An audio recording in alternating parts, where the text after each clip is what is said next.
ಮುದ್ದು ಸೊಸೆ ಇವತ್ತಿನ ಸಂಚಿಕೆಯಲ್ಲಿ ಶಿವರಾಮೇಗೌಡಂಗೆ ತುಂಬ ಸಿಟ್ಟು ಬರುತ್ತೆ. ಇಷ್ಟೆಲ್ಲ ಆದ್ರೂ ಏನೂ ಆಗಿಲ್ಲದವ್ರ ಥರ ನನ್ನ ಮಗನ ಹತ್ರನೇ ನಿನಗೆ ತಾಳಿ ಕಟ್ಸೋಕ್ಕಾಗುತ್ತಾ? ನಿಮಗೆ ನಾಚಿಕೆ ಆಗಲ್ಲ?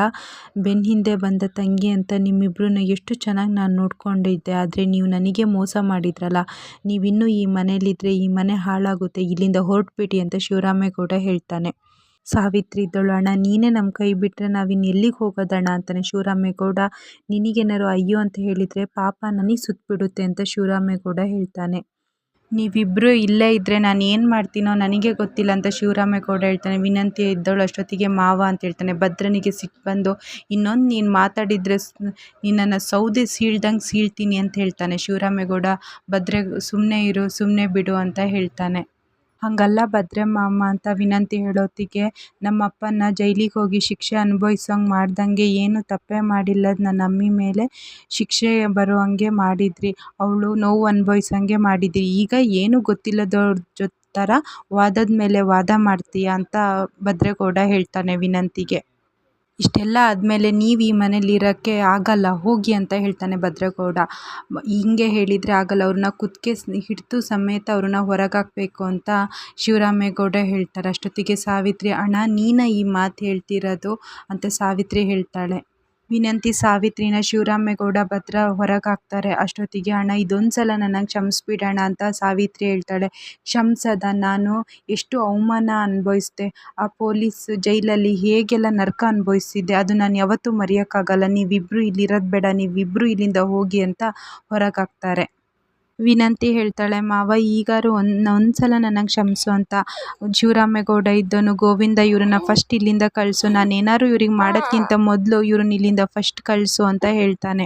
ಇಷ್ಟು ದಿನ ನಾವು ಇಬ್ಬರು ಹಾವಿಗೆ ಹಾಲೆರೆದಂಗಾಯಿತು. ಫಸ್ಟ್ ಇವ್ರನ್ನ ಇಲ್ಲಿಂದ ಹೊರಗೆ ಹೋಗಿ, ನಾನೇನಾರು ಇವ್ರನ್ನ ಹಿಂಗೆ ನೋಡಿದರೆ ಇವ್ರಿಗೆ ಈಗ ಏನಾರು ಮಾಡಿ ಮತ್ತೊಂದು ಸಲ ಜೈಲಿಗೆ ಹೋಗಬೇಕಾಗುತ್ತೆ ಅಂತ ಶಿವರಾಮೇಗೌಡ ಅಲ್ಲಿಂದ ಹೋದ. ಭದ್ರೇಗೌಡನು ಸಿಟ್ಟಿಗೆ ಅವರಿಬ್ಬರಿಗೆ ಬೈದು ಅಲ್ಲಿಂದ ಹೋಗ್ತಾನೆ. ಸಾವಿತ್ರಿ ಇದ್ದವಳು ಈಶ್ವರಿ ಅದಕ್ಕೆ ನೋಡ್ಕೊಂಡು ಅದಕ್ಕೆ ಅಂತ ಕೇಳ್ತಾರೆ. ಈಶ್ವರಿ ಆ ಸಾವಿತ್ರಿ ನೋಡಿ, ನಿನ್ನ ನೋಡಿದರೆ ಅಯ್ಯೋ ಪಾಪ ಅನಿಸುತ್ತೆ. ಈಶ್ವರಿ ಹೇಳ್ತಾಳೆ, ನಿನ್ನ ಮಗಳನ್ನ ಮದುವೆ ಮಾಡಿಸಿ ಮನೆಗೆ ರಾಣಿ ಥರ ಮೆರೆಸ್ಬೇಕು ಅಂತ ಅಂದ್ಕೊಂಡೆ, ಆದರೆ ಏನೂ ಸಾಧ್ಯನೇ ಆಗಲಿಲ್ಲ. ಆದರೂ ನೀನು ಈ ಮನೆಗೆ ದ್ರೋಹ ಮಾಡಬಾರ್ದಿತ್ತು ಅಂತ ಎಲ್ಲರೂ ಹೋಗ್ತಾರೆ. ಈ ಕಡೆ ವಿದ್ಯಾ, ಗೋವಿಂದ, ಶಿವರಾಮೆ ಚಿಕ್ಕಪ್ಪ ಮಾತ್ರ ಇರ್ತಾನೆ. ವಿದ್ಯಾ ಹೇಳ್ತಾರೆ, ನಿಮ್ಮ ನೋಡಿದರೆ ನನಗೆ ಅಯ್ಯೋ ಪಾಪ ಅಂತ ಅನ್ನಿಸ್ತಿಲ್ಲ, ಯಾಕಂದರೆ ನೀವು ಸ್ವಂತ ಮನೆಗೆ ದ್ರೋಹ ಮಾಡಿದ್ದೀರಿ. ಇಂಥವ್ರು ಇರ್ತಾರ ಅಂತ ವಿದ್ಯಾನೂ ಹೋಗ್ತಾಳೆ. ಈ ಕಡೆ ಶಿವರಾಮೇಗೌಡ ಚಿಕ್ಕಪ್ಪ ಕೇಳ್ತಾರೆ, ಇವ್ರನ್ನ ಏನು ಮಾಡೋದು ಗೋವಿಂದ ಅಂದಾಗ, ಇವ್ರು ಮಾಡಿದ ತಪ್ಪಿಗೆ ಇವ್ರನ್ನ ಇಲ್ಲೇ ಸಿಗ್ದು ಬಿಡಬೇಕು ಅಂತ ಅನ್ನಿಸುತ್ತೆ, ಆದರೆ ಏನು ಮಾಡೋದು, ಇವ್ರು ಮಾಡಿದ ತಪ್ಪಿಗೆ ಇವ್ರನ್ನ ಅನುಭವಿಸ್ಲಿ ಅಂತ ಹೇಳ್ತಾನೆ. ಅಷ್ಟೊತ್ತಿಗೆ ಶಿವರಾಮೇಗೌಡ ಚಿಕ್ಕಪ್ಪ ಹೇಳ್ತಾನೆ, ಹಾಗೆ ಬಿಟ್ಟರೆ ಆಗುತ್ತಾ? ಇಲ್ಲ, ಇವ್ರನ್ನ ಹಿಂಗೆ ಬಿಡೋಕ್ಕಾಗಲ್ಲ. ಸಮಸ್ಯೆ ಎಲ್ಲ ತಣ್ಣಗಾದ್ಮೇಲೆ ಏನು ಮಾಡೋಣ ಅಂತ ನೋಡೋಣ. ಅಷ್ಟೋ ತನಕ ಅವರು ನಮ್ಮ ಹಳ್ಳಿ ಮನೆಗೆ ಕರ್ಕೊಂಡು ಹೋಗ್ತೀನಿ, ಆಮೇಲೆ ನೋಡೋಣ ಅಂತ ಶಿವರಾಮೇಗೌಡ ಚಿಕ್ಕಪ್ಪ ಹೇಳ್ತಾನೆ. ಈ ಕಡೆ ಕ್ವಾಟ್ಲೆ ಬಂದವನು, ನಾನು ಚಪ್ರನೆಲ್ಲ ತೆಗ್ದಿದ್ದೀನಿ ಅಂತ ಶಿವರಾಮೇಗೌಡನಿಗೆ ಕ್ವಾಟ್ಲೆ ಬಂದು ಹೇಳ್ತಾನೆ. ಗೋವಿಂದ ಇದ್ದವನು, ನೀನು ಒಳ್ಳೆ ಕೆಲಸ ಮಾಡಿದೆ ಕ್ವಾಟ್ಲೆ ಅಂತ ಹೇಳ್ತಾನೆ. ನಾವೇನಾದ್ರು ತಪ್ಪು ಮಾಡಿದರೆ ಅದ್ರ ಪಶ್ಚಾತ್ತಾಪ ಎಷ್ಟು ನಮಗೆ ಕಾಡ್ತಾ ಇರುತ್ತೆ, ಆದರೆ ಈ ಹಟ್ಟಿಲೇ ಇಟ್ಕೊಂಡು ಅವ್ರು ಎಷ್ಟು ತಪ್ಪು ಮಾಡಿದ್ರು ನಮ್ಮ ಮುಂದೆ ಹೆಂಗಿದ್ರಲ್ಲ ಅಂತ ಗೋವಿಂದ ಹೇಳ್ತಾನೆ. ಅಮ್ಮಮ್ಮ ಹೇಳ್ತಾರೆ, ನಂದಿಬ್ಬರು ಗಂಡು ಮಕ್ಕಳು ಎಷ್ಟು ಒಳ್ಳೆಯವರು, ಅಂಥವ್ರ ಜೊತೆ ಇಂಥ ರಾಕ್ಷಸಿ ನನ್ನ ಹೊಟ್ಟೆಲಿ ಹೆಂಗೆ ಹುಟ್ಟಿದ್ಲ ಏನೋ. ಇವತ್ತು ಭದ್ರೇಗೌಡ ಹಠ ಮಾಡಿ ಮದುವೆ ಆಗಲ್ಲ ಅಂದಿದ್ದಕ್ಕಾಯ್ತು, ಇಲ್ಲ ಅಂದರೆ ಬಂಗಾರದಂಥ ನಮ್ಮ ವಿದ್ಯೆನ ಜೀವನ ಹಾಳಾಗ್ತಿತ್ತು ಅಂತ ಅಮ್ಮಮ್ಮ ಹೇಳ್ತಾರೆ. ಅಮ್ಮಮ್ಮ ವಿದ್ಯಾನ ಹತ್ರ ಬಂದು, ಇಷ್ಟು ದಿನ ನೀನು ಮಾಡೋದಿಲ್ಲ ತಪ್ಪನ್ನ ಶಿಕ್ಷೆನ ಅನುಭವಿಸ್ದೆ ಅಲ್ಲ, ನೀನು ಯಾವತ್ತೂ ನನ್ನ ಮಗಂದು ಮಾನ ಮರ್ಯಾದೆನ ಕಾಪಾಡೋಳು, ಯಾವತ್ತೂ ಅದನ್ನು ಮಣ್ಪಾಲು ಮಾಡೋಳಲ್ಲ ಅಂತ ಸಾಬೀತು ಮಾಡಿದೆ ಅಂತ ಅಮ್ಮಮ್ಮ ವಿದ್ಯಾನಿಗೆ ಹೇಳ್ತಾರೆ. ಇನ್ನು ನಿಮ್ಮಿಬ್ಬರ ಮೇಲೆ ಯಾರ್ದು ಕೆಟ್ಟು ಕಣ್ಣು ಬೀಳೋದೇ ಬೇಡ, ನೆಮ್ಮದಿಯಾಗಿ ಜೀವನ ಮಾಡಿ ಅಂತ ಅಮ್ಮಮ್ಮ ಆಶೀರ್ವಾದ ಮಾಡ್ತಾರೆ. ಶಿವರಾಮೇಗೌಡ ಚಿಕ್ಕಪ್ಪ ಹೇಳ್ತಾನೆ, ನಿಮ್ಮ ಅಣ್ಣ ನಿಮ್ಮನ್ನು ಎಷ್ಟು ಚೆನ್ನಾಗಿ ನೋಡ್ಕೊಂಡಿದ್ರು, ಅವನು ಆ ಥರ ಮಾಡಿದ್ದಕ್ಕೆ ನೀವು ಅವ್ರಿಗೆ ಕೊಟ್ಟಿದ್ದ ಬಹುಮಾನನ ಇದು ಅಂತ. ನಾನು ಬೇಕು ಅಂತ ಮಾಡಲಿಲ್ಲ ಚಿಕ್ಕಪ್ಪ, ನನ್ನ ಮಗಳು ಮೇಲಿನ ಮಮತೆಗೆ ನಾನು ಈ ಥರ ಮಾಡಿಬಿಟ್ಟೆ ಅಂತ ಹೇಳ್ತಾಳೆ. ಹೌದು, ಏನೋ ಗೊತ್ತಿಲ್ಲದೆ ನೀವು ತಪ್ಪು ಮಾಡಿಬಿಟ್ರಿ, ಆದರೆ ವಿದ್ಯೆ ಏನೂ ತಪ್ಪೇ ಮಾಡಿರಲಿಲ್ಲ. ಆದ್ರೂ ಅವಳು ತಪ್ಪು ಮಾಡಿದ್ದಾಳೆ ಅಂತ ಎಲ್ಲರೂ ಹೇಳುವಾಗ ಪಾಪ ಅವಳು ಶಿಕ್ಷೆ ಅನುಭವಿಸುವಾಗ ನೀವು ಸುಮ್ಮನೆ ನೋಡ್ಕೊಂಡಿದ್ರಲ್ಲ, ಅದು ತಾನೇ ನೀವು ಮಾಡಿದ ತಪ್ಪು ಅಂತ ಶಿವರಾಮೇಗೌಡ ಚಿಕ್ಕಪ್ಪ ಹೇಳ್ತಾನೆ ಸಾವಿತ್ರಿಗೆ. ಇದನ್ನು ಮಾತ್ರ ಯಾರೂ ಕ್ಷಮಿಸಲ್ಲ ಅಂತ ಹೇಳ್ತಾರೆ. ಈ ಕಡೆ ಶಿವರಾಮೇಗೌಡ ಭದ್ರನಿಗೆ ನನ್ನನ್ನು ಕ್ಷಮಿಸ್ಬಿಡಪ್ಪ ಅಂತ ಕೇಳ್ತಾರೆ. ನೀನು ಎಷ್ಟೋ ಸಲ ನಾನು ತಪ್ಪೇ ಮಾಡಿಲ್ಲ ಅಂತ ಹೇಳಿದ್ರು ನಾನು ನಿನ್ನ ಮಾತೇ ಕೇಳಲಿಲ್ಲ, ನನ್ನನ್ನು ಕ್ಷಮಿಸ್ಬಿಡು ಅಂತ ಭದ್ರೇಗೌಡಂಗೆ ಶಿವರಾಮೇಗೌಡ ಹೇಳ್ತಾನೆ. ಈಶ್ವರಿ ಹೇಳ್ತಾಳೆ, ಭಾವ ಅವನು ತಪ್ಪೇ ಮಾಡಿಲ್ಲ ಅಂತ ಇನ್ನೂ ಪ್ರೂಫ್ ಆಗಿಲ್ಲ. ವಿನಂತಿ ತಪ್ಪು ಮಾಡಿದ್ದಾಳೆ, ಶಿಕ್ಷೆ ಅನುಭವಿಸ್ತಿದ್ದಾಳೆ. ಆದರೆ ಭದ್ರೇಗೌಡನು ತಪ್ಪು ಮಾಡಿದ್ದಾನೆ.